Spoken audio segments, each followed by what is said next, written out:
মা চলে গেল।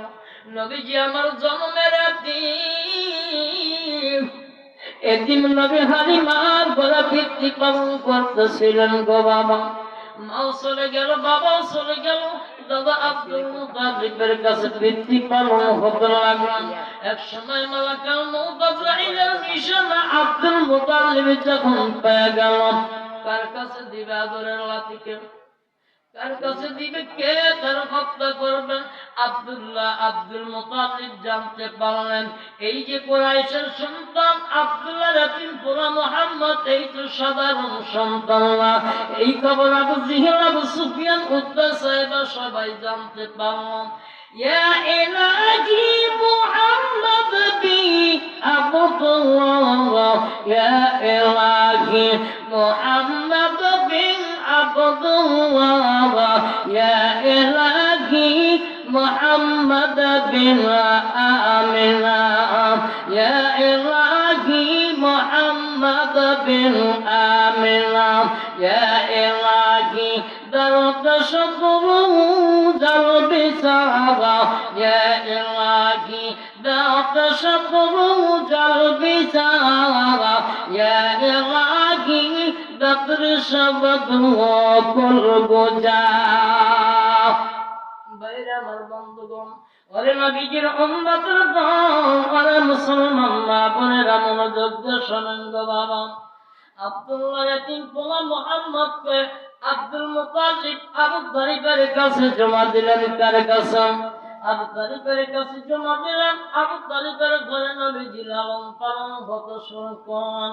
যখন আমার নবীজি বয়স প্রাপ্ত হয়ে যায়, আবু তালিব ডাকতে বললেন, ভাতিজা মুহাম্মদ রে, ভবিষ্যৎবাণী তোমার ঘর লাগবে, বাড়ি লাগবে, ঘরে লাগবে, বাড়ি লাগবে, অর্থ লাগবে, সম্পদ লাগবে, জমা লাগবে, জমি লাগবে। এই জমা জমির কথা বলিয়া আমার নবীকে মা খাদিজার বাড়ি রাখালি বানায়া দেয়।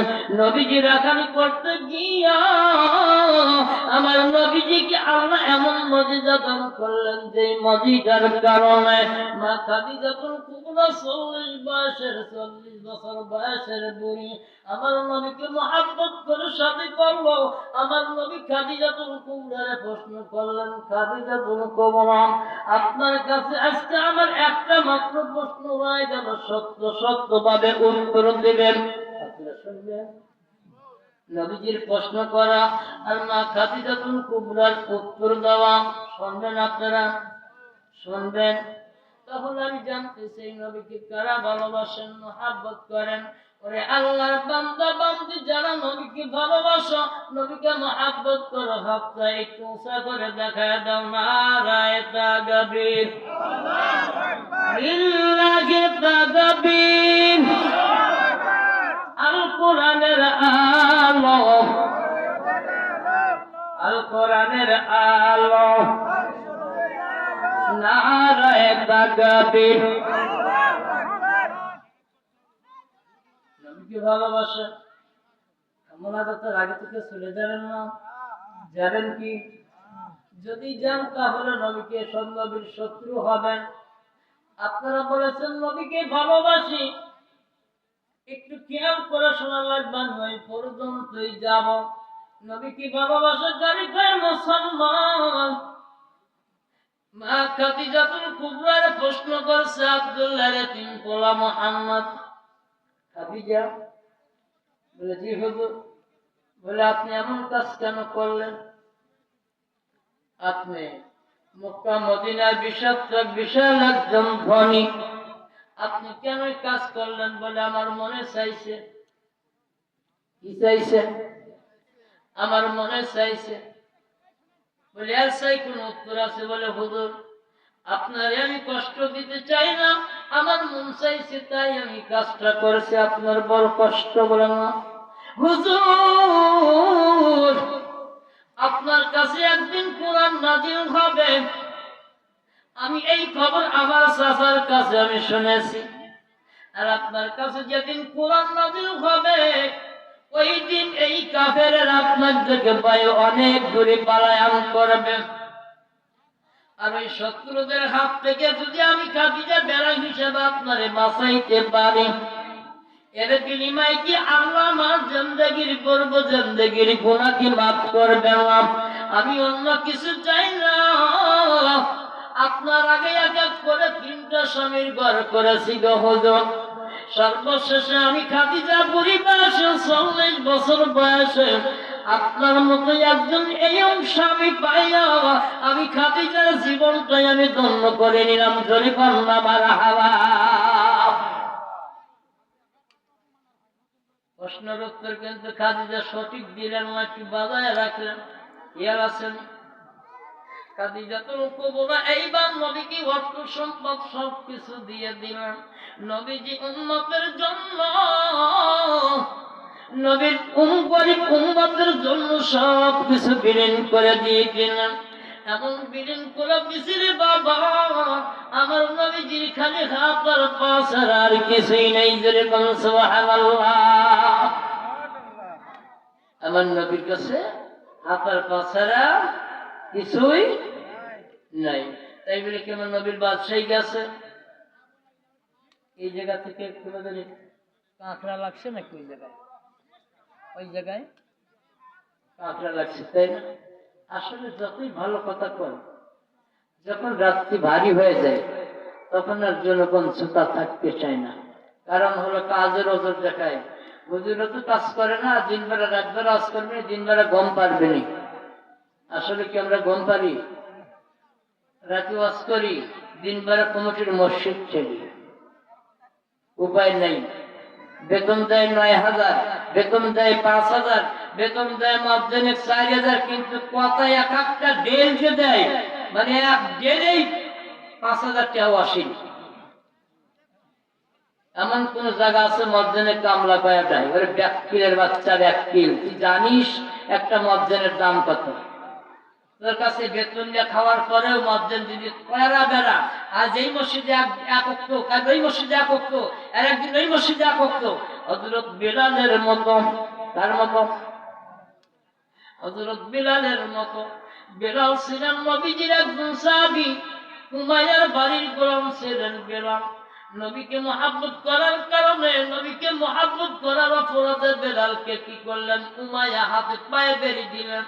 মক্কার যুবকদেরকে লালিয়া দিল, ও মক্কার যুবকেরা, বেলালকে জিন্দা রাখা যাবে না। কারণ হলো, আমি বেলালকে বারবার জিজ্ঞাসা করলাম, বেলাল যদি জানি বাঁচতে চাও তাহলে মুহাম্মদের কলেমা ছেড়ে দাও। বেলাল বলছে জীবন চলে যেতে পারে, কিন্তু মুহাম্মদের কলেমা ছাড়তে রাজি। সেনাবাহিনী যদি আসে কলেমা ছাড়বেন? হ্যাঁ, র্যাব বাহিনী যদি আসে ছাড়বেন না? এখন তো করতেছেন, কিন্তু যখন আসবে উত্তরে বাতাস, উত্তরে বাতাস যদি একবার আসে বাবা, কিসের লা ইলাহা ইল্লাল্লাহ মুহাম্মাদুর রাসূলুল্লাহ দেশ আইয়া। বাংলাদেশের মুসলমান আমরা চিনি না, কত প্রকারের মুসলমান এই দেশে বাস করে আমরা জানি। বাইরে আমার বন্ধুগণ, আমি যেই কথা বলতেছিলাম, হযরত বেলাল এত কষ্ট করলেন।